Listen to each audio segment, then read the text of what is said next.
তো স্টুডেন্ট, এর আগে আমরা পড়েছিলাম এশিয়া মহাদেশ। তো আজকে আমরা আলোচনা করব আফ্রিকা মহাদেশ নিয়ে। ঠিক আছে, এর আগে আমরা আলোচনা করেছিলাম এশিয়া মহাদেশ নিয়ে, যেটা ভিডিও এই চ্যানেলে তোমরা পেয়ে যাবে।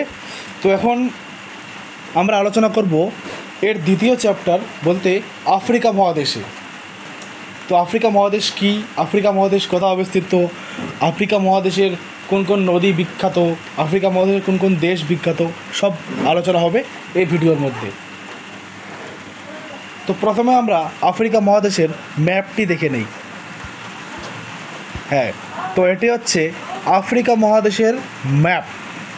ঠিক আছে, এই যে সাদা রঙের তোমরা দেখতে পাচ্ছ, এটা হচ্ছে এশিয়া, বলতে এশিয়া আমি যেটা পড়িয়েছিলাম সেটা হচ্ছে এশিয়া। ঠিক আছে, তো এশিয়া আর আফ্রিকাকে ভাগ কে করেছে?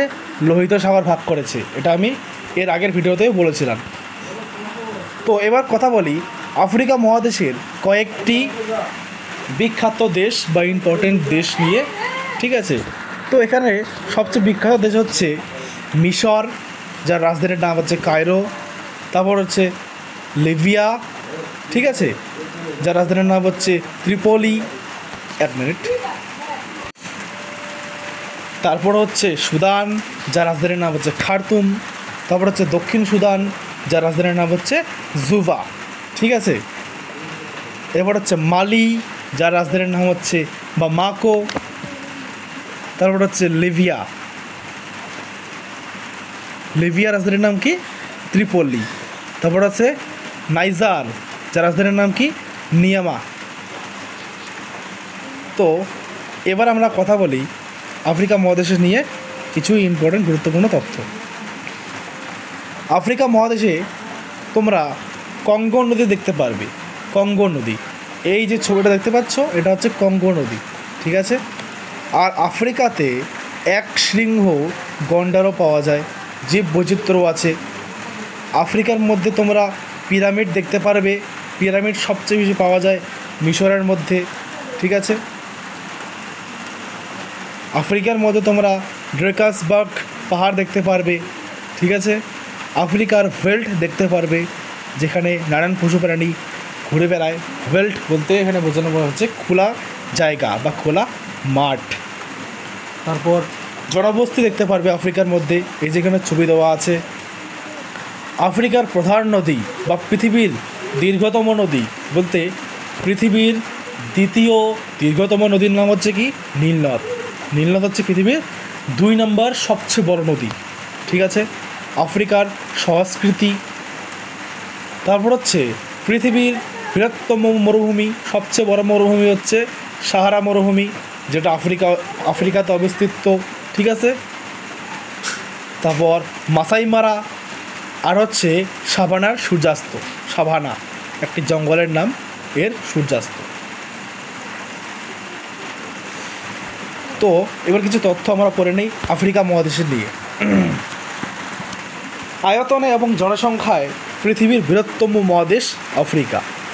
একই সঙ্গে পৃথিবীর উত্তর, দক্ষিণ এবং পূর্বাংশে পূর্ব ও পশ্চিম গোলার্ধে অবস্থিত। নিরক্ষরেখা, কর্কটক্রান্তিক রেখা, মকরক্রান্তিক রেখা এবং মূল মধ্যরেখার 4টি আফ্রিকার উপর দিয়ে বিস্তৃত করেছে। এই যে তোমরা দাগগুলো দেখতে পাচ্ছ, প্রথমে আছে কর্কটক্রান্তিক রেখা, তারপর নিরক্ষরেখা, তারপর হচ্ছে মকরক্রান্তিক রেখা। ঠিক আছে, তো এগুলো যে দাগ পয়েন্টগুলো আছে, দাগগুলো আছে, এগুলো কি? রেখা। তোমরা জানো, সবাই জানো যে নিরক্ষরেখার মান কত? 0 ডিগ্রি। পূর্ব আফ্রিকাতে অবস্থিত পৃথিবীর প্রথম মানুষের উৎসব হয়েছিল। সবাই ভাবনা করে যে পূর্ব আফ্রিকা বলতে এই জায়গায়। ঠিক আছে, আমি মার্ক করে দিচ্ছি।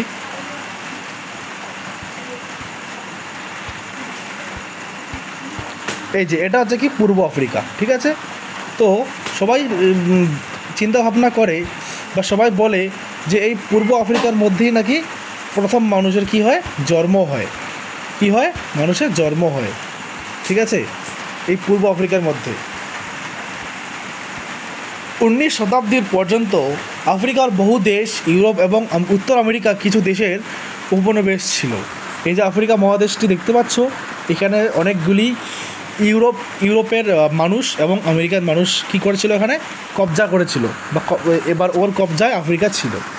ইউরোপ মহাদেশ আর আফ্রিকা মহাদেশের মাঝে আছে জিব্রাল্টার প্রণালী, ঠিক আছে, জিব্রাল্টার প্রণালী। এই যে দেখতে পাচ্ছ, দেখছো এই যে প্রণালীটা আছে, এটার নাম কি? জিব্রাল্টার প্রণালী।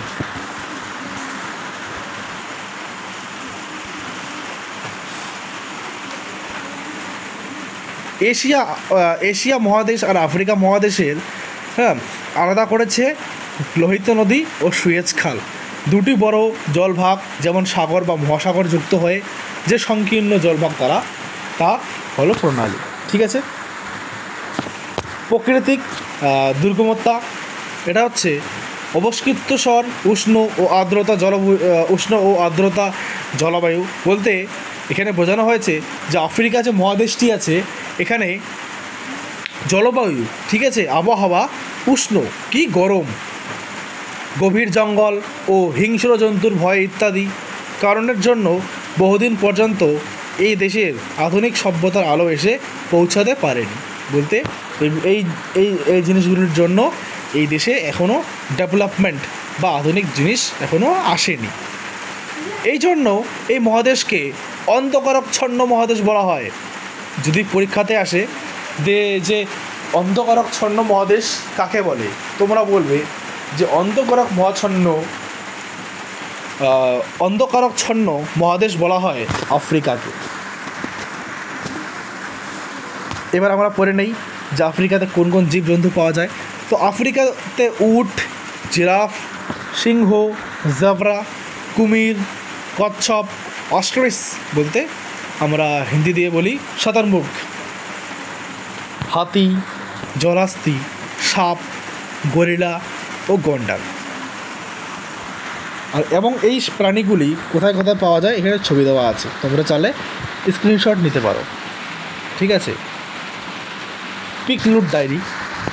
তো সীমা ও বিস্তার 51° 24' পূর্ব দ্রাঘিমা থেকে 17° 33' পশ্চিম দ্রাঘিমা এবং 27° 20' উত্তর অক্ষরেখা থেকে 34° দক্ষিণ অক্ষাংশে।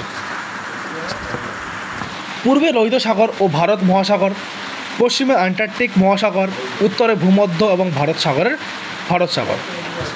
আফ্রিকা মহাদেশে দেশের সংখ্যা হচ্ছে 56 বলতে 56টি, এবং এখানকার বিখ্যাত কিছু শহরের নাম হচ্ছে কায়রো, আলেকজান্ড্রিয়া,